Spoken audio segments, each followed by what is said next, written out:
Good morning, everyone. Welcome to another Wealth Coffee Chat. Marvellous Monday. Hope you're all well. A few of the early birds up and at it. Luke, good to see you, mate. Alison in the house. Oh, yeah, I forgot to change the subject line today. So anyway, it says discount, but I'm not going to talk about discount. I'm going to talk about lending in a little bit. So hang around. It's not a repeat of the other day. Maybe we probably don't even remember what the headline was the other week. The data keeps flowing on through. Hey, good to see a few of you on already. Let us know if you knew. Sometimes we get some newbies here. We do this about 10 past 8 each morning. And my name's Jason Whitten. If you didn't already know, some of you do. Most of you do anyway. But if you're brand new, say hello in the chat. Say hello in the chat. Let us know where you are, what you're up to. Been doing this Wealth Coffee Chat for a few years now. Started around the COVID times, actually. And just kept on going, which is great. I enjoy our morning chats. Gives us a chance to get our skates on. Morning, Andrew. Good morning to you, mate. Facebook user, whoever's behind the veil, the private Facebook groups. Good morning. Great to see you. Thanks for joining. Like I said before, the headline was discount, one of the best strategies. But today, I'm not going to talk about discount. I forgot to change the headline on my my thing. Today, I'm going to talk about finance. What's going on, and what are the finance numbers showing us? As we go along. G'day, Jeff. How are you, mate? Yeah, those little strategies, Jeff, when it comes to a few properties settling at the same time, a little bit of jiggery pokery. Reach out to your coach and the property management team. They'll bring the strategies for you to get that done. It'll take a little bit to shake out. Always does when you settle, 10, 20, 30 properties at a time.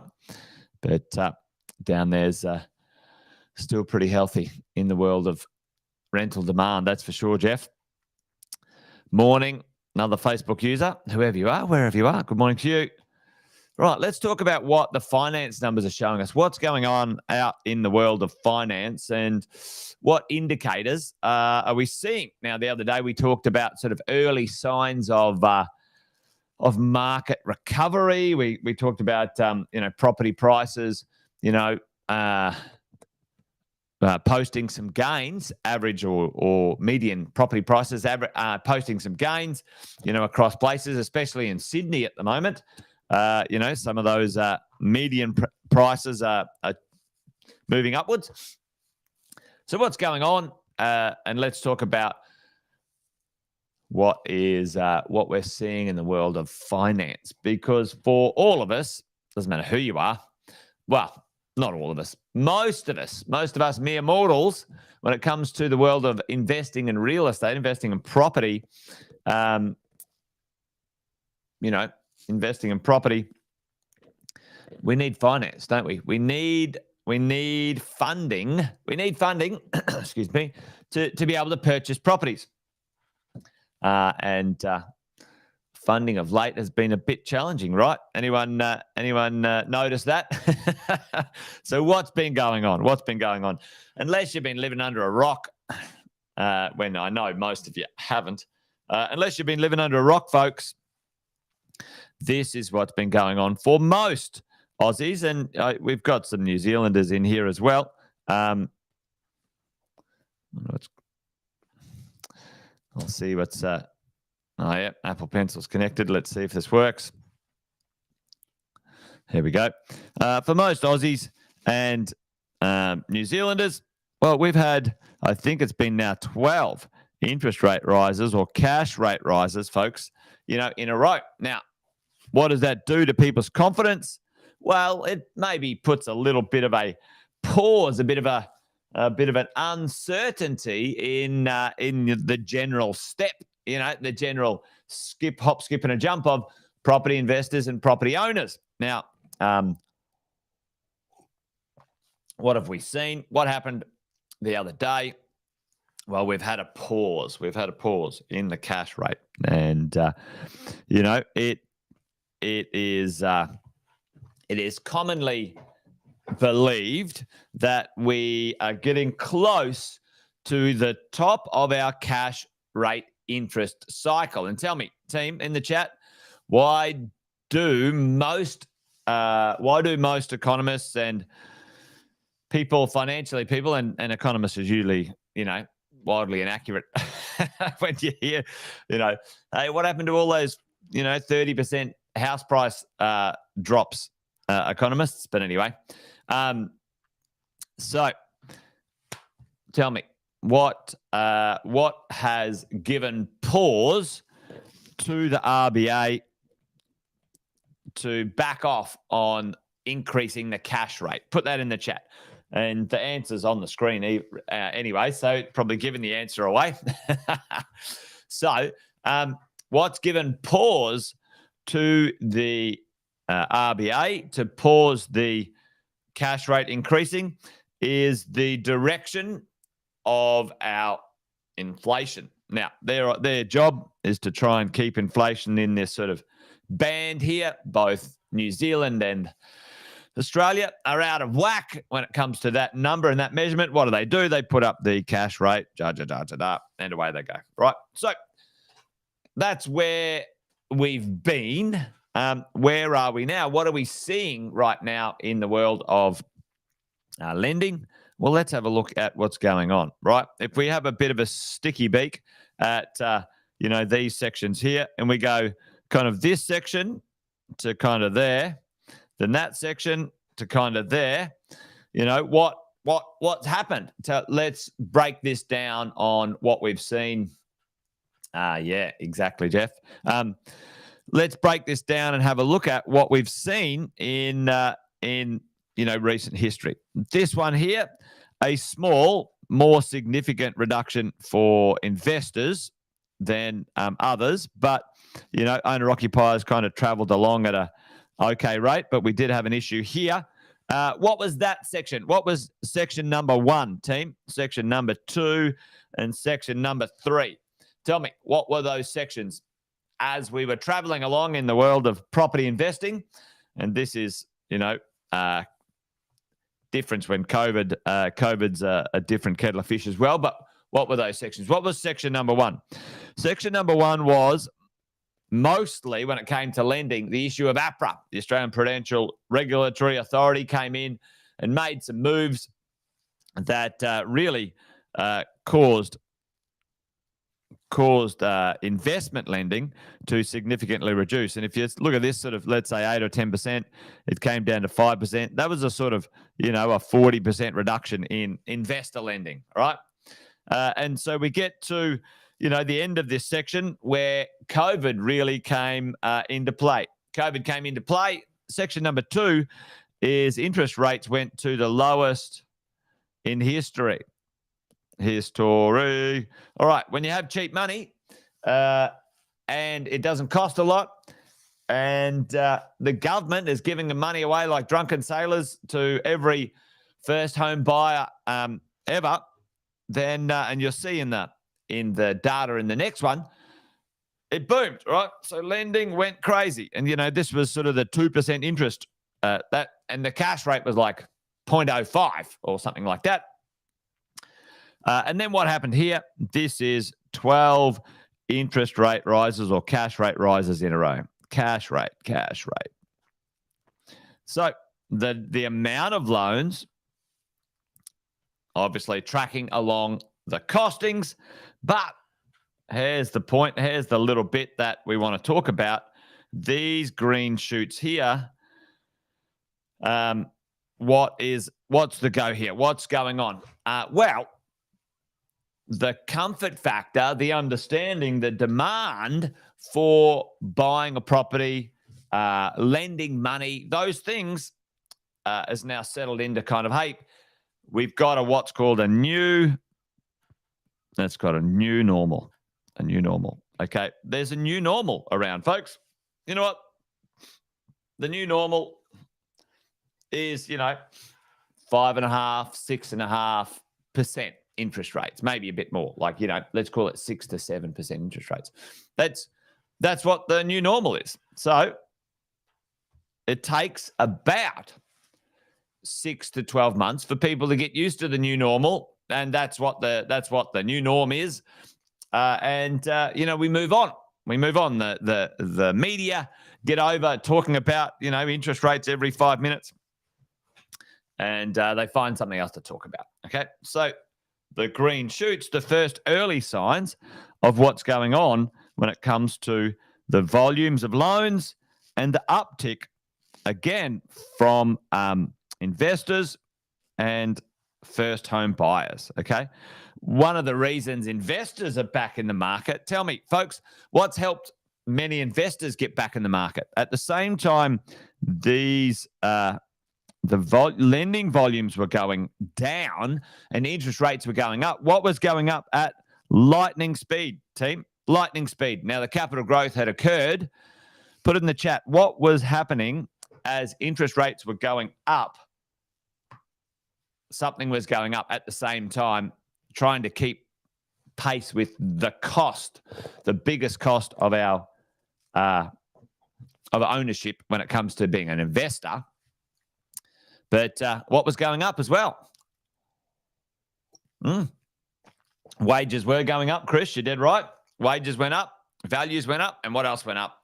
The rents went up as well. So we had wages increase, we had values go up, and we had rents go up. So by and large, the rest of the mechanism we're talking about when it comes to lending and borrowing was trying to, balance itself out. Sam calls it the mean reversion, right? When something goes down below what its long-term normal is, it always reverts to kind of the average mean over time. Okay, so we had lending a bit more difficult, the cost being passed on, and some values being realigned and reestablished for us as property investors. So what is it telling us right now? Again, what's telling us we're after, 12 straight interest rate rises, investors and owner occupiers and in general are settling into the new normal. Okay. Now, it doesn't mean they're enjoying it. They might be lamenting, from 1-2% interest costs, but it's the new normal. So, and we're seeing that, team. We're seeing that play out. We're seeing that play out in the market. We're seeing that play out in the market when it comes to, these factors. So, and last but not least, the investors are back in the house. All right, the investors. Oh. My chart's jiggery pokery. But the investors are back in the share of lending. Okay.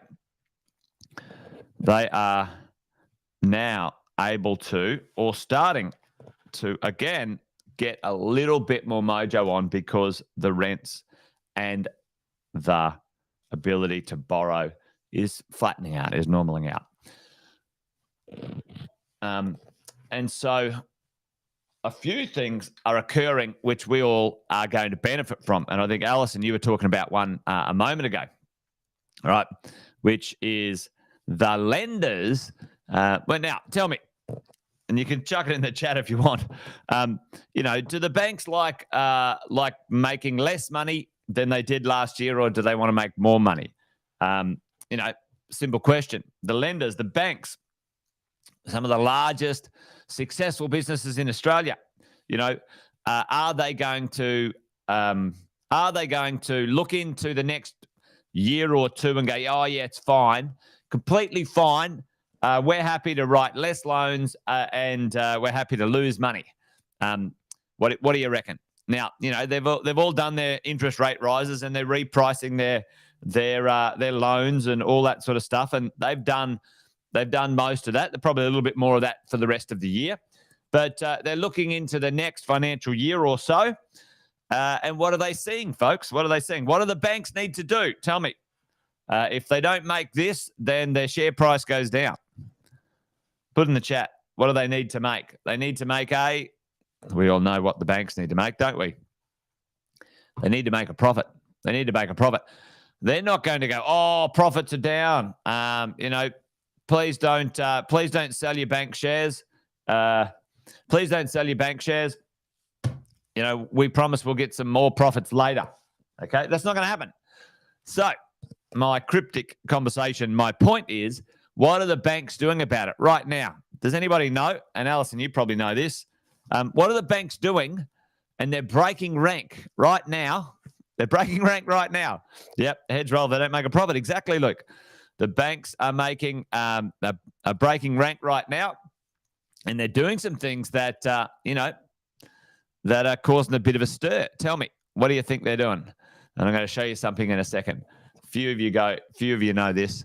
Put it in the chat for me. Yep, they're reducing buffers. Now, did APRA come out and say, oh, listen, it's time to reduce your buffers? We talked about this the other day. Did APRA come out and say, oh, okay, everyone, it's fine. You can reduce your buffers. Now, this is a little bit of software that we use at Positive, and it's excellent when it comes to the world of borrowing, right? So old Tommy Test here, got him in, and I've just put it in very simply. Tommy's, 150, he's trying to borrow some money, right? And if you look up the top here, what did I put down here? He's trying to borrow 600,000. He wants a loan of 600.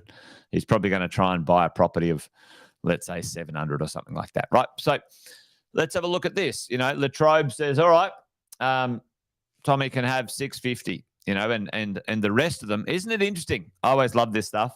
Why does ING say Tommy can have 400 and Latrobe says he can have 651, right? You're like, okay, how does all that work? Well, it all works in policies.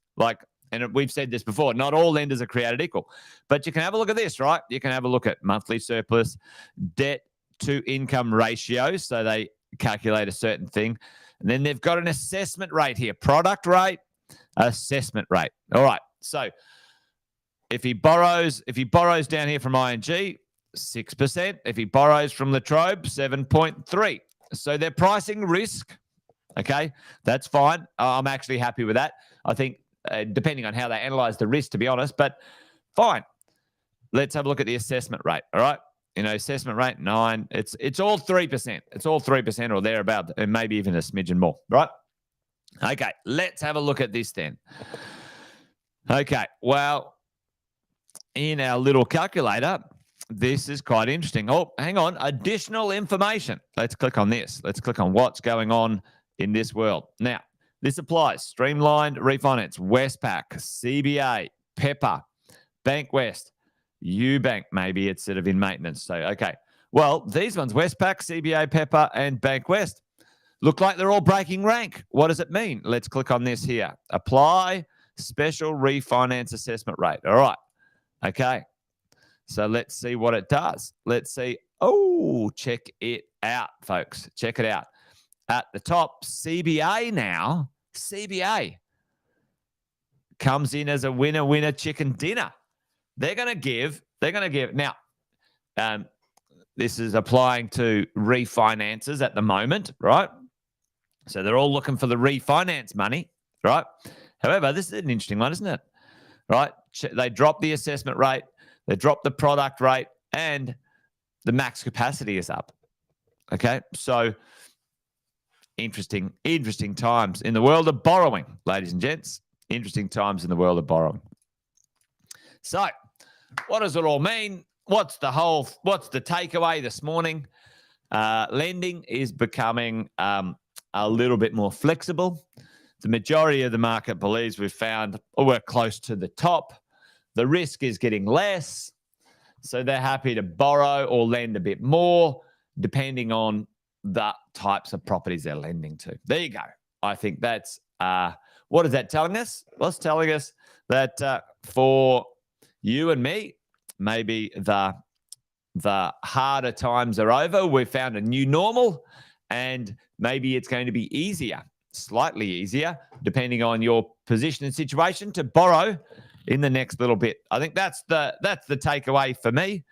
What do you think the takeaway is? Chuck it in the chat. What's your takeaway on this one, team? Because I reckon we've gone through most of the challenges. There might be one, maybe two at a push, more cash rate increases. I think that would be just leftover issues, inflation down, a lot of uncertainty economically, like Jeff said, cancelling of the Olympics, all sorts of things. I think the governments are getting it. The governments are saying, all right, well, let's not put fuel on this fire. Anyway, there you go. So that's it, team.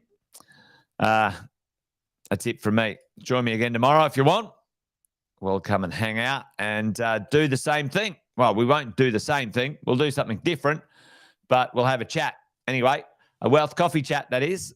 And let me know in the chat if there's anything that you want me to cover. But that's it from me, folks. Over and out. Remember, for those who have been here a few times, we've got a saying: if you're brand new, you need to know it. This thing's a marathon, not a sprint. It's going to take time to build your property portfolio.